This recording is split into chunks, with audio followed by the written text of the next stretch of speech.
Praise the lord. నేను ఈ సమయంలో దేవుని గురించి కొన్ని విషయాలు నేను మీకు తెలియపరచాలనుకుంటున్నాను. అవి ఏంటంటే, జ్ఞానం కలిగిన వారు ఈ లోకంలో ఎలా ఉంటారు, మరి జ్ఞానం లేని వారు ఈ లోకంలో ఎలా ఉంటారో కొన్ని విషయాలు నేను మీకు తెలియపరచాలనుకుంటున్నాను. మొదటిగా, జ్ఞానం కలిగిన వారు ఈ లోకంలో ఎలా ఉంటారంటే, ఒకటి, జ్ఞానం కలిగిన వారు యెహోవా యందు భయభక్తులు కలిగి ఉంటారు. రెండోది, జ్ఞానం కలిగిన వాడు సాత్వికం కలిగి ఉంటాడు.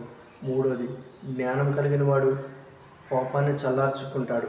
నాలుగోది, జ్ఞానం కలిగిన వాడు జ్ఞానులతో సహవాసం చేస్తాడు. మరి ఐదు, జ్ఞానం కలిగిన వాడు పాండిత్యాన్ని వృద్ధి చేసుకుంటాడు. జ్ఞానం కలిగిన వాడి గురించి ఒక 5 విషయాలు నేను మీకు తెలియపరిచాను. అలాగే జ్ఞానం లేనివాడు మరి ఈ లోకంలో ఎలా ఉంటాడంటే, మొదటిది, జ్ఞానం లేనివాడు దేవుణ్ణి విసర్జించి నాశనమవుతాడు. రెండోది, జ్ఞానం లేనివాడు మూఢత్వమే స్వాస్యంగా ఉంటాడు. మూడోది, జ్ఞానం లేనివాడు తన ఆలోచన లేక యోచింపగా అంటే ఇష్టానుసారంగా ఉంటూ ఆపదల్లో పడతాడు.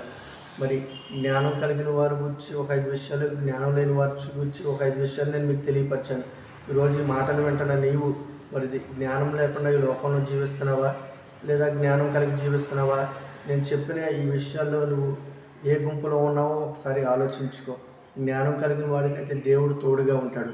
మరి జ్ఞానం లేని వాడికైతే దేవుడు తోడుగా ఏమాత్రం ఉండడు. మరి ఈరోజు నువ్వు ఏ గుంపులో ఉన్నావో ఒకసారి ఆలోచించుకో. దేవుని వాక్యాన్ని విసర్జించి మనం ఈ లోకంలో ఏమీ సాధించలేం.